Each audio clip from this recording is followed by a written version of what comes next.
On July 3, 1924, in Rockford, Illinois, Ruth McCormick, wife of Senator Joseph McCormick, received a letter that would shock any parent of young children. The letter threatened the McCormicks with the kidnapping of their 8-year-old son and included a demand for money to guarantee his safety.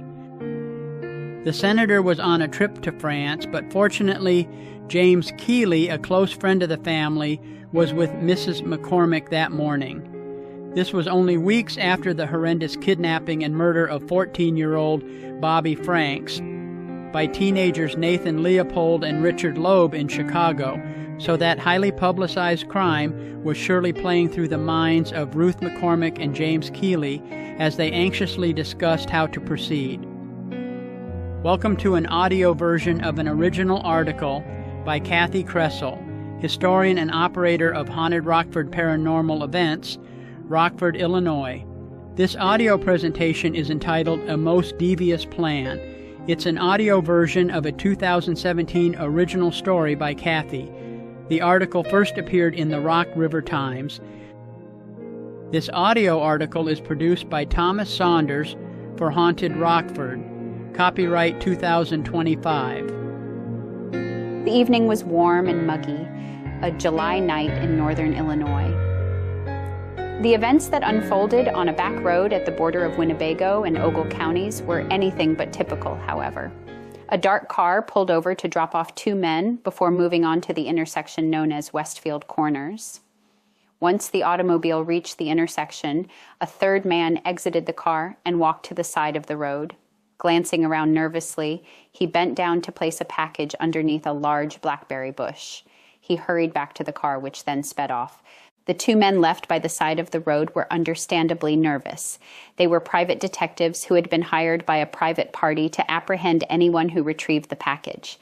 The 2 detectives made their way through the darkness to a position with a better view of the area. Their apprehension grew with each passing minute. The 2 men knew all too well what could happen if they failed their client. It was July of 1924, and the whole country was aware of a recent story that was very similar to the one unfolding. Just 2 months before, on May 21st, 14-year-old Bobby Franks had been kidnapped on his way home from school. His parents, Jacob and Flora Franks, were part of the influential social elite of Chicago.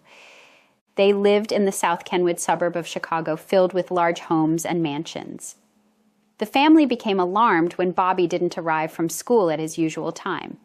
That alarm turned to absolute terror when they received a phone call from the kidnappers at around 10:30 p.m.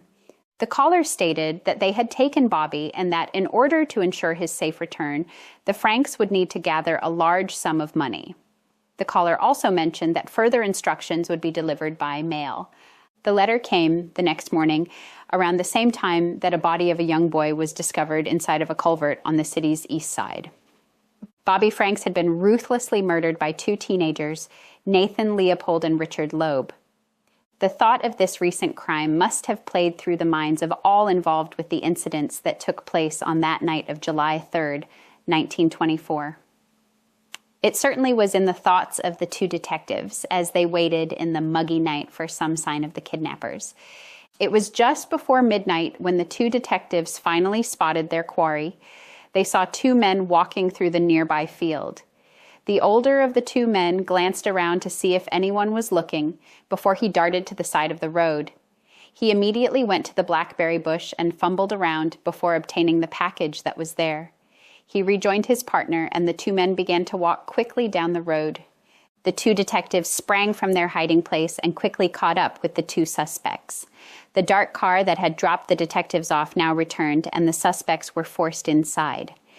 That day had begun as a regular morning for the McCormick family.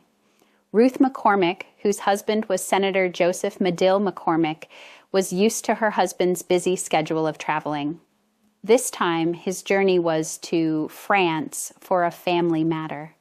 His mother, Catherine, had taken ill, and the family was concerned enough to ask Joseph to make the trip. He was on the Atlantic Ocean aboard a large ship on that Thursday morning. Ruth was at home on their large estate, Rock River Farms, in Byron, Illinois. Ruth's days were filled with the running of the farm and caring for the couple's 3 children. Ruth had risen early and was sharing breakfast with a close friend of the family, James Keeley. Ruth and Keeley were discussing politics, a passion for both of them, when a letter arrived. Ruth opened the letter, and though the writing was hard to decipher, she quickly realized the implications of the message. James Keeley noticed the color drain from Ruth's face and was instantly concerned. He took the letter from her trembling hands and began to read. The letter threatened the McCormicks with the kidnapping of their 8-year-old son and included a demand for money to guarantee his safety. After checking on the boy's safety, James and Ruth discussed a strategy that would ensure the children's safety and allow for the capture of the writer of the letter. James arranged for private detectives and prepared a decoy package using a mixture of real and fake bills. He also decided to drop the money in the blackberry bush himself. Ruth would remain on the farm with another detective that would ensure the family's safety. Everything went better than hoped for, and soon 2 men were in the custody in the county jail in Rockford. They were arrested for the attempt to extort money from the McCormicks. George Peake, 49, and his son, Clarence, 24, both worked as farmhands at a property nearby the Westfield Corner area. Both men claimed innocence at first. The police did find evidence against the father when they searched his room where he stayed. They located a pad of paper that showed indentations from the writing done on the previous page. The indentations proved to be from the kidnapping note. Clarence was bailed out of jail after serving 15 days, and George, who pled guilty to a lesser offense, was released after 119 days. The newspapers would claim that the men's devious plans were thwarted by the braveness of Ruth McCormick and the near-genius planning of James Kelly. This is the end of our audio article. Thanks for listening.